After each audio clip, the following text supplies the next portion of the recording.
with the Quezon Huskers. At forward number 5, Simon Sandagon.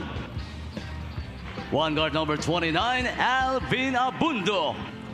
Playing center number 34, Lander Cannon. And Lucena Honorable Mayor, Mark Alcala. And now, for your Binyan Tatakgel Beast Motorcycle GameX. One guard number 77, JJ Pido. Small forward number 22, Carlo Lastimosa. Very own from Barangay Canlalay, Ronnie Alonte.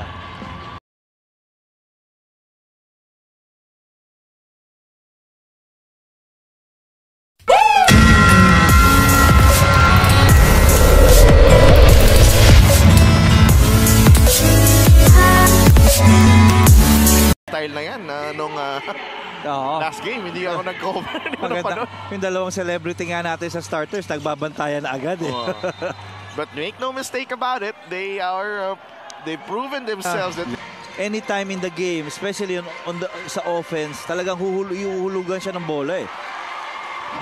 And that guy will be a key man to if Quezon Huskers na very solid and very stable. Oo, and young, athletic. Carlo Lastimosa knocks down the mid-range jumper. 4-2 Binyan. 8 seconds on the shot clock for Binyan. Carlo fires a three again. Good line. Starting out hot here. Carlo Lastimosa, 5 of the 7 points. You cannot give him that space kasi talagang he will jack it up there. Gavera. There you go.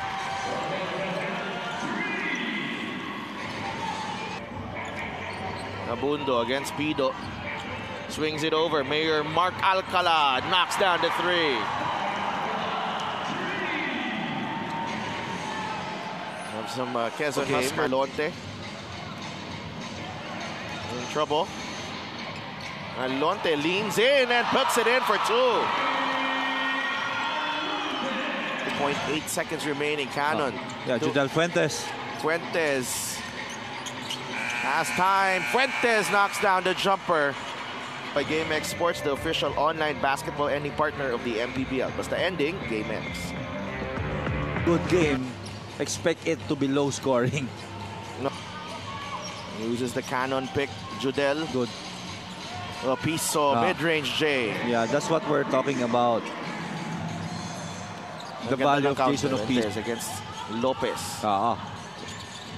Judel. The favorite. Fade away. Yes. 4 points para kay Judel. JJ. He'll fire. Yes. Now, if you're looking for a spark, maybe. Ito yung nararamdaman ko. Ayan na nga. Tinira na ni Matiliano and he knocks it down. 19-13. Si Coach Boyet and his coaching staff. Roca Curva. Helterbrand. JJ. Chan is open. The jumper drops. And those are the given shots and that they need to convert. Well covered sa Delphi. Kaya nga eh. LJ drives. Anong well covered? LJ Gonzalez. 2 points. Helterbrand down low to Alabanza. Wala. There's a foul underneath. No fouls yet. Alabanza knocks down the first free throw. 10 minutes per game para kay JR Alabanza. Yeah, Banal still scoreless in this game. Banal inside. There you go. Setup job para kay Mayor Mark Alcala. Topeng Lagrama is in the game. Lagrama for 3. You're talking about Here's JJ Helterbrand. Yeah, that's a foul. Develop. Kasi hindi ka talaga, hindi yung unang tatlo, unang apat na pasa. naman ang problema when you're playing Quezon in that kahit gaano kaganda ng depensa mo minsan, Binyan, and all of a sudden it was a 9-point game. Oo. And when we talk about yung kung mas matagal na magkakasama, I think yung Quezon mas matagal nang magkakasama kaysa Yes, JJ Helterbrand, they have a foul to give. Gonzalez, hang time! LJ! What a shot! in the closing minutes, and in this one, up against JJ Helterbrand versus JR Alabanza. Switches hands. Switches hand. Oh, yung quarter for us. 30-19. This halftime score is brought to you by GameX Sports, the official. They begin itong Quezon Huskers. They begin Drought in terms of scoring nitong Binyan sa ating first half. It was 2-7 at one point, no, in score. And then all of a sudden, it was a struggle for Quezon, and then eventually they found their rhythm. Gets into the lane, and he is fouled. Trying to shoot. And No, another guy that na nakikita ko right, daming kulang talaga si Del. So 2 for 2 para kay JJ Fido. Could be this. Alcala. Sandagon. Attacks and finishes. 5 seconds ng ating third. Only dish out 4 assists. Ang baba nun. Ayan. Inside. Finally. Pang-limang assist na.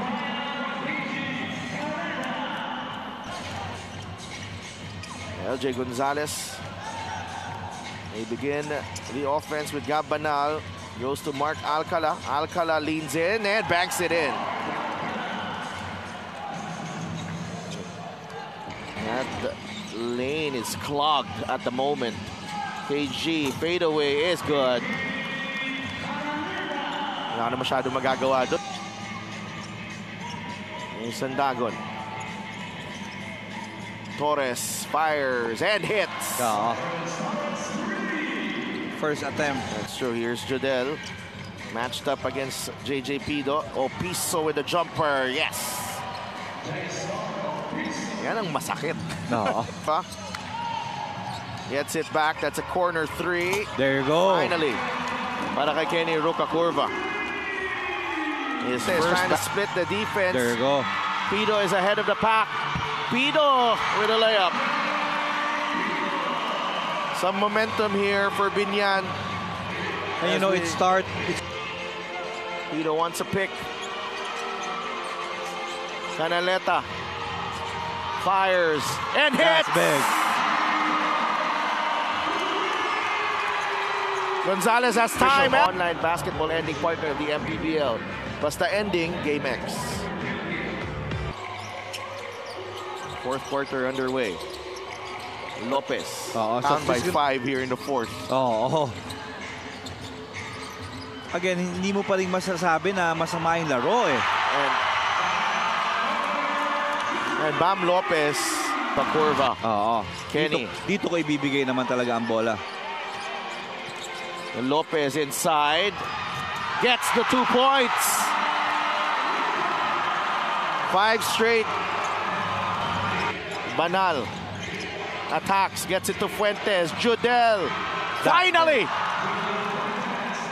That's a big one para kay Jodel Fuentes and Quezon. They're back. Banal will attack. Great cut by LJ. Leaves it to Simon and puts it in for 2. Again, LJ involved. Finds Jodel Fuentes. 3. 10 points for Jodel Fuentes. We need to go quick here. Kenny. 2 points. Lead down to 5. LJ Gonzalez.